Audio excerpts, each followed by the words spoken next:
दोस्तों, आप सभी का स्वागत करता हूँ अपने यूट्यूब चैनल में। आज हम देखेंगे क्लास 6 साइंस का चैप्टर नंबर 14। तो इसमें क्या दिया हुआ, रेशे से वस्त्र तक। पादप रेशे मतलब जो रेशे होते हैं वो दो प्रकार से बनाए जा सकते हैं। एक कृत्रिम रेशे जो जंतुओं, पेड़ पौधे ये सबसे प्राप्त होते हैं। जूट हो गया, ये सबसे जो प्राप्त होते हैं वो प्राकृतिक रेशे होते हैं। और जो मानव निर्मित बनाए जाते हैं, नायलॉन, वो सब कृत्रिम रेशे होते हैं। प्राचीन काल में लोग अपने शरीर को गर्मी, बरसात व ठंड से बचाने के लिए वृक्ष की छाल, बड़ी बड़ी पत्तियों और जंतुओं के चमड़े का उपयोग करते थे। धीरे धीरे घास, फिर टहनियों को बुनकर चटाइयाँ, टोकरियाँ, फिर ये सबसे अपने आप को, शरीर को ढकने लगे। फिर जंतुओं के बाल से ऊन को आपस में ऐड कर ये सबसे, फिर उसके बाद लोगों को सिलाई करनी नहीं आती थी, वे इन्हें वस्त्र से शरीर को ढक लेते थे। फिर उसके क्या बाद वह लोगों ने सुई का आविष्कार किया और वस्त्र को सिलने लग गए, फिर कपड़े पहनने लगे। साथ साथ सिले कपड़े में विविधता आई, फिर वस्त्रों की विविधता आई। जो वस्त्र थे, जो सुई धागे में डालते समय आपने कई बार देखा होगा कि धागे का सिरा कुछ पतली लकड़ियों में पृथक हो जाता है। उस समय धागे को सुई के छेद से बाहर निकालना कठिन हो जाता था। धागे को की ये पतली पतली लड़ियाँ और अधिक पतली लड़ियाँ से मिलकर बनी होती थी, जिसे रेशे कहते हैं। रेशे कहाँ से प्राप्त होते हैं? जो सूती, जूट, रेशमी तथा ऊनी वस्त्र के रेशे वनस्पति और जंतुओं से प्राप्त होते हैं। जो रेशे हैं वो वनस्पति और जंतु से प्राप्त होते हैं। इन्हें प्राकृतिक रेशे कहते हैं, जैसे कपास, जूट के रेशे, और इन्हें वनस्पति या पादप रेशे कहते हैं। देखो, जो सूती, जूट और रेशमी और ऊनी होते हैं, क्या क्या? सूती, जूट, रेशमी और ऊनी, ये वनस्पति और जंतु से प्राप्त होते हैं, इसलिए प्राकृतिक रेशे।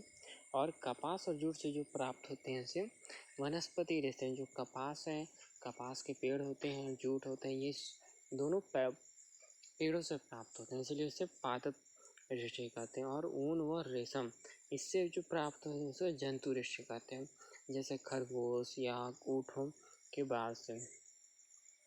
हजारों वर्ष तक वस्त्र निर्माण के लिए केवल प्राकृतिक रेशों का उपयोग किया था, लेकिन पिछले 100 साल में रासायनिक पदार्थों से रेशों का निर्माण किया जा, जिसे हम संश्लेषित रेशे कहते हैं, जैसे टेरेलिन, पॉलिएस्टर, नायलॉन और एक्रिलिक। जो रेशे हैं वो संश्लेषित रेशे के उदाहरण हैं। अब कुछ पादप रेशे हैं। ये रेशे पौधे से प्राप्त होते हैं। इनका नाम भी संबंधित पौधों के अनुसार होता है, जैसे कपास, रोमल। कपास के पौधे से जब फूल झड़ जाता है तो कोए या डूंडे निकल आते हैं। ये कोए परिपक्व होकर फट जाते हैं और इससे रुई दिखाई देने लगता है। रोमल क्या होते हैं? सेमल के रेशे कपास की भांति कोए से प्राप्त होते हैं। सेमल के फूल के झड़ जाने के बाद कोए पक जाते हैं, फिर उसे रुई के समान रेशे निकलने लगते हैं। इस रेशे में प्राकृतिक ऐंठन का अभाव रहता है। अब जूट के बारे में बताया गया कि जूट का पौधा होता है, सामान्य भाषा में इसे टाट कहा जाता है। जूट के पौधे को नमी व गर्मी की आवश्यकता होती है। जूट को किसकी आवश्यकता होती है?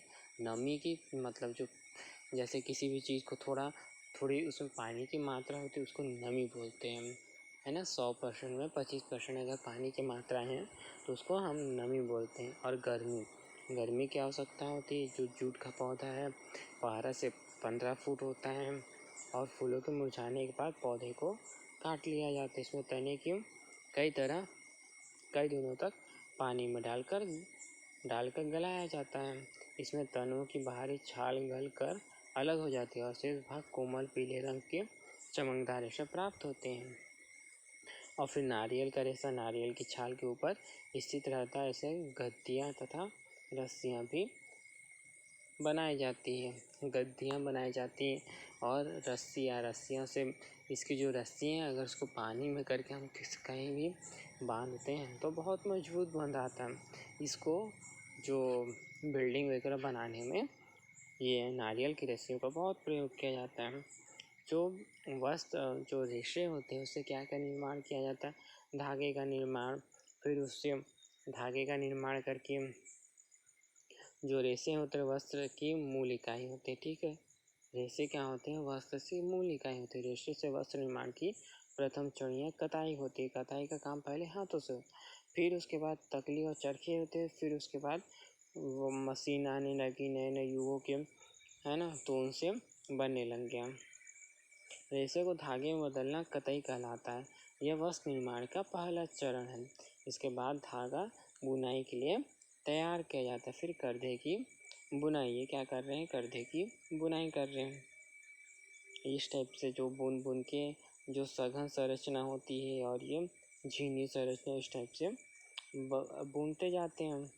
धागे को लंबाई चौड़ाई में आपस में गूंथ कर वस्त्र का रूप दिया जाता है। कैसे कैसे, मतलब ये लंबाई हो गई, ये चौड़ाई, इस रूप में गूंथ कर उसको वस्त्र का रूप दिया जाता है। धागे से वस्त्र का निर्माण करने की अनेक विधियाँ, जैसे करधे से बुनाई, करधे या तो हस्तचलित हो या विद्युत संचालित, अधिकांश वस्त्रों का निर्माण इसी विधि से होता है। वस्त्र निर्माण के लिए लंबाई चौड़ाई दोनों ओर से धागे लगाए जाते हैं। जो खड़े धागों को ताना कहा जाता है और आड़े धागों को बाना कहा जाता है। लंबाई के लिए ताना और चौड़ाई के लिए आड़ा। इन्हीं धागे को आपस में फांसने की क्रिया के लिए वस्त्र का निर्माण किया जाता है।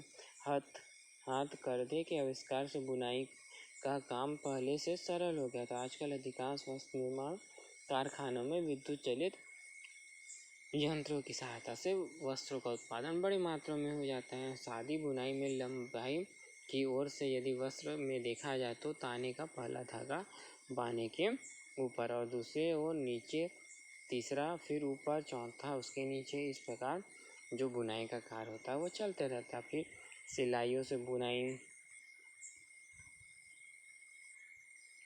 अब करधे की बुनाई की विधि से तैयार किए गए वस्त्र में ताने बाने के धागे जो होते हैं समकोण पर मिलते हैं। इससे वस्त्र की लंबाई या चौड़ाई फिर भी दिशा की में खींचा या फैलाया जाता है। इस प्रकार से बनाया जाता है। ये ज्यों के त्यों रहते हैं, परंतु सिलाइयों से बुनाइयों में वस्त्र निर्माण फंदे के भीतर से फंदा निकाल कर किया जाता है। फंदों में सभी दिशाओं में फैलने की क्षमता होती है। इस तरह जब वस्त्र पर लंबाई में खिंचाव पड़ता है तब फंदा ऊपर व नीचे फैलता जाता है और चौड़ाई में सिकुड़कर पतला हो जाता है। इस प्रकार जब वस्त्र पर चौड़ाई में खिंचाव पड़ता है तब फंदे की लंबाई कम हो जाता है और चौड़ाई में फैल जाता है। निचले कपड़े जो नीटेड कपड़े होते हैं उनका फैलना और सिकुड़ना स्वाभाविक होता है, जिनकी नाप उचित रहती है, साथ ही ये आरामदायक भी रहते हैं।